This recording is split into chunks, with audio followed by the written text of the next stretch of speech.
दोस्तों आज की यह जो कहानी सच्ची कहानी है ये दो प्रेमी जोड़ों की है।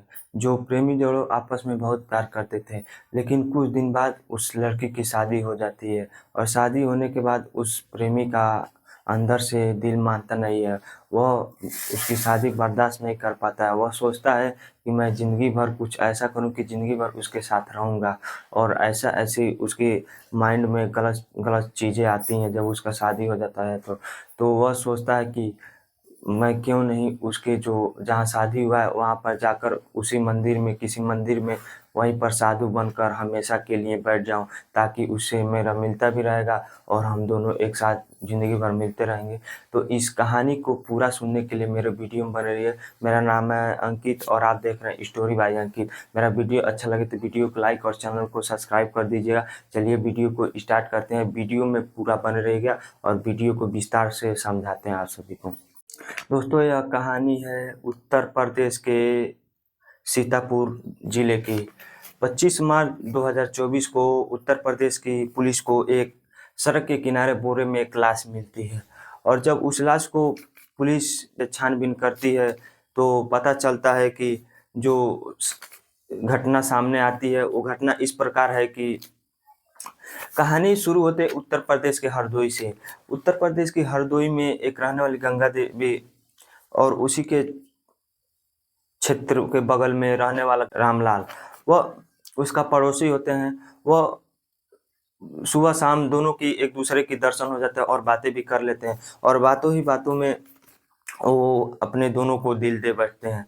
उन दोनों को मिलना जुलना हमेशा बना रहता है, और उन दोनों का जो प्यार होता है वो एक साथ आगे चलकर बहुत गहरा हो जाता है।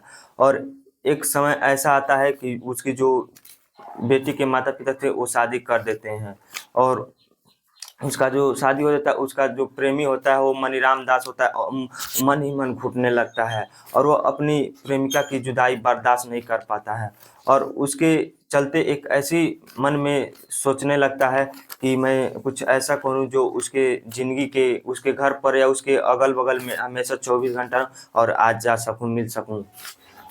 तो वो जो मनीराम दास होता है जहाँ उसकी प्रेमिका की शादी हुई रहती है उसी गांव में चला जाता है, और उसी गांव में एक मंदिर रहता है और उसी पेड़ के नीचे खड़ा रहता है, और उसकी नज़र मंदिर के पुजारी पर पड़ती है, और उसके मन में एक बहुत अच्छा आइडिया आता है कि क्यों नहीं मैं मंदिर की साधु संत या पुजारी बन जाता हूँ और यहीं पर आराम से रहूँगा, और जब वो आएगी तो भेंट मुलाकात भी हो जाएगी और उसके घर द्वार आ भी सकता हूँ और कोई जान भी नहीं पाएगा। तो वहाँ से वह वापस चला जाता है और फिर अपना कपड़ा बिल्कुल चेंज करके साधु संत बनकर गांव में आता है, और गांव पर जब आते हैं तो गांव वाले उस पर भरोसा करने लगते हैं और उसको पर भरोसा पर जीत पड़ते हैं।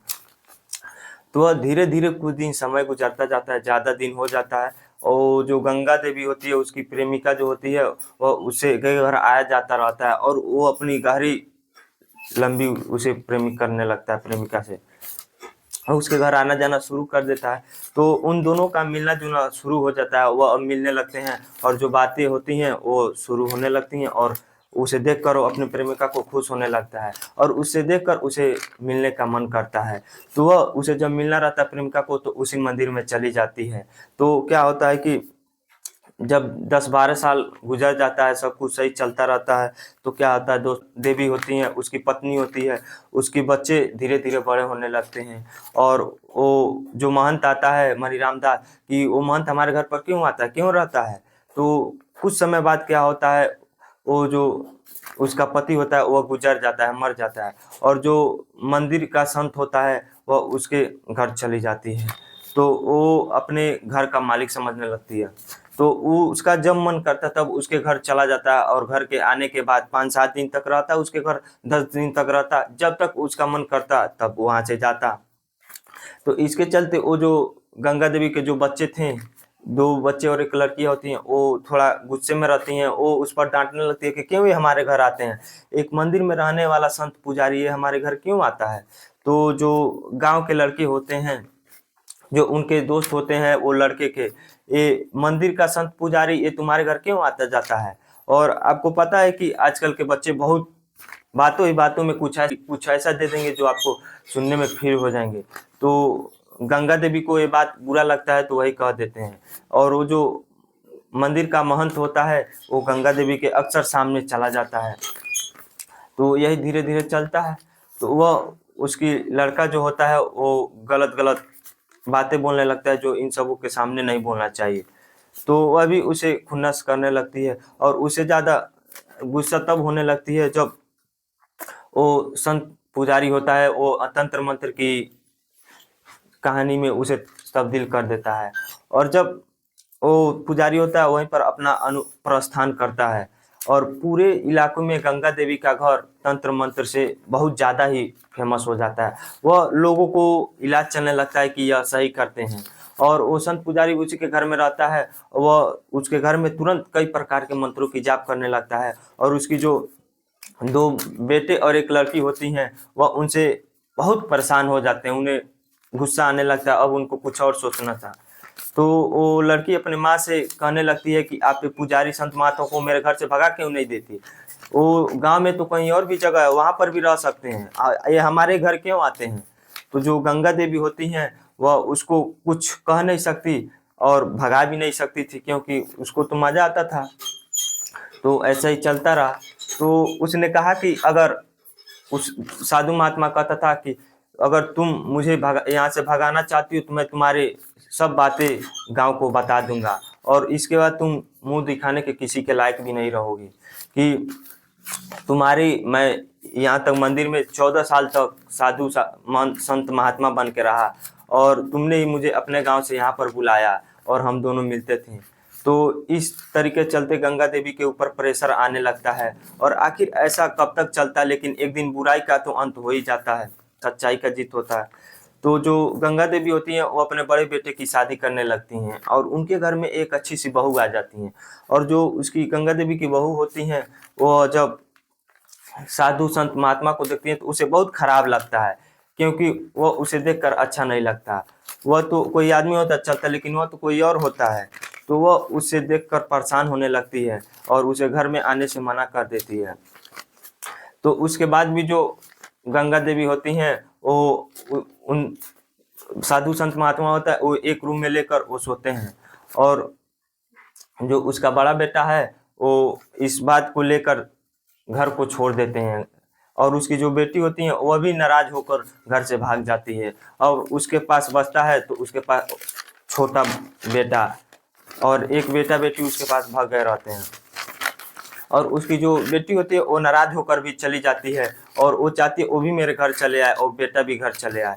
तो वह अपने बेटे के छोटे बेटे के साथ मिलकर एक प्लान बनाती है कि बेटा कैसे भी उन सबों को घर लेकर आओ और इसके लिए मुझे कुछ और सोचना चाहिए। तो वह अपने बेटी के साथ मिलकर वह संत महात्मा के साथ उसे ऊपर भेजने के लिए सोचती है, उसे मर्डर करना चाहती है।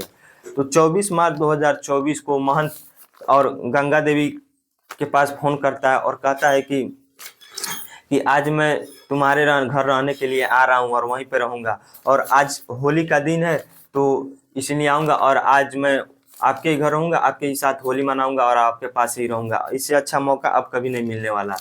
तो वो आता है। तो वो उसके आने से पहले ही वो सारा इंतजाम कर दिए रहते हैं।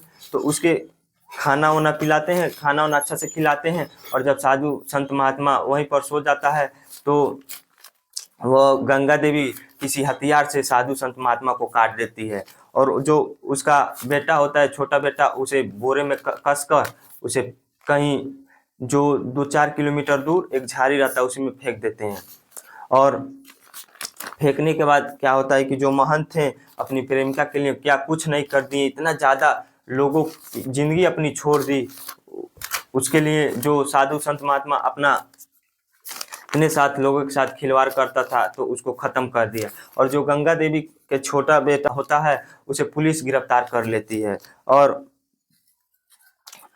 उसे गिरफ्तार कर लेती है और पुलिस लेकर चली जाती है। और उस गंगा देवी जिसने साधु संत महात्मा को अपने घर तक आने दिया और अंत तक उसे साथ दिया, और ये जो संत महात्मा था ये भी उसे बहुत अधिक चाहने लगा था। आखिर फिर क्यों अपने बेटे के साथ मिलकर साधु संत को गंगा देवी ने मारकर फेंक दिया। तो उसको बहुत परेशान करने लगा और इसलिए उसने उसको मारकर ख़त्म कर दिया और अपने बेटे के साथ साजिश रची और उसको ख़त्म कर दिया। और एक साधु संत महात्मा अगर किसी के घर जाता जाता रहता है तो गलत लगता है। अगर एक आदमी आता जाता है तो वो समझ में आता है, एक बूढ़ा बुजुर्ग आता है वो समझ में आता है, लेकिन एक साधु संत महात्मा एक घर आए और रहे तो ये सही नहीं लगता है।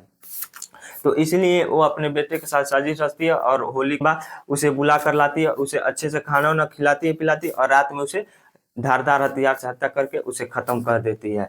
तो ऐसे ही कहानी सुनने के लिए मेरे वीडियो को लाइक और चैनल को सब्सक्राइब कर दीजिए। या वीडियो से सीख लेना चाहिए कि अगर कोई व्यक्ति गलत कर रहा है तो पहले उसको समझाएं, अगर नहीं समझ रहा है तो लास्ट में तो करना ही चाहिए। तो आप मेरे ऐसे ऐसे वीडियो देखने के लिए मेरे चैनल को सब्सक्राइब कर दीजिए और बेल आइकन प्रेस कर दीजिए ताकि नए वीडियो आते ही घंटा का चल जाए, नोटिफिकेशन मैसेज आपके पास चल जाए। तो दोस्तों आप सभी को मैं नमस्कार प्रणाम करता हूं।